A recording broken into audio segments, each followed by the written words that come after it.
Hello friends, welcome to Madras family vlogs. நேற்று வைகாசி மாதம் தொடங்கிடுச்சு. வைகாசி மாதம் தொடங்கிடுச்சுனாலே தேர் திருவிழாக்கு பஞ்சமே கிடையாது.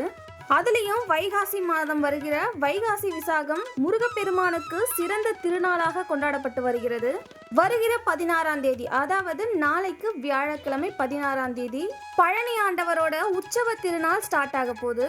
அந்த முருகப்பெருமான் அவதரித்த நாளை வைகாசி விசாக திருநாளாக அனைத்து முருகர் கோவில்களிலும் கொண்டாடப்படும்.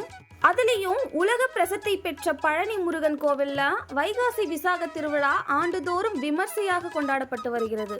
வைகாசி மாத பௌர்ணமியில் வரக்கூடிய விசாக நட்சத்திரத்தில் முருகப்பெருமான் அவதரித்த நாளே வைகாசி விசாக திருநாளாக எல்லா கோவில்களிலும் கொண்டாடப்படும். இவ்வளோ சிறப்பு பெற்ற இந்த திருவிழா பழனியில வருகிற 16ஆம் தேதி கொடியேற்றத்துடன் தொடங்க இருக்கிறது. இதையொட்டி அன்றைய தினம் பழனி பெரியநாயகி அம்மன் கோவில்ல விநாயகர் பூஜை, புண்ணியாக வாஜனம், கொடிப்பட பூஜை இதெல்லாமும் நடக்க இருக்கிறது. காலையில 9:30 மணிக்கு விழாவுக்கான கொடியேற்றம் நடைபெறுகிறது. 10 நாட்கள் நடைபெறும் இந்த திருவிழாவில் தினசரி காலையில தந்த பல்லக்கில் முத்துக்குமார சுவாமி, வள்ளி தேவியானை திருவுலா நடைபெறுகிறது.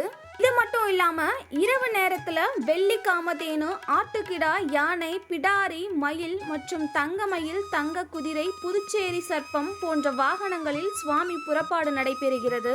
திருவிழாவின் 6ஆம் நாளான 21ஆம் தேதி இரவு 6 மணிக்கு மேல் பெரியநாயகி அம்மன் கோவிலில் முத்துக்குமார சுவாமி, வள்ளி தேவியானை திருக்கல்யாணமும் நடைபெற இருக்கிறது.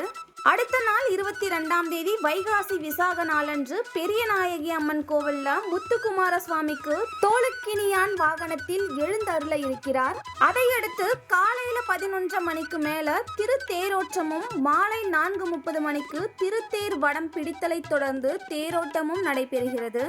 இது எல்லாமே முடிஞ்சதுக்கு அப்புறமா 25ஆம் தேதி கொடி இறக்குதலுடன் விழா நிறைவு பெறுகிறது. விழாவுக்கான ஏற்பாடுகள் ரொம்ப ஆர்வமா மகிழ்ச்சியா நடந்துட்டு இருக்கு. உங்களால பழனி ஆண்டவர் கோயிலுக்கு போயிட்டு வர முடியும்னா கண்டிப்பா போயிட்டு தரிசனத்தை பார்த்துட்டு வாங்க.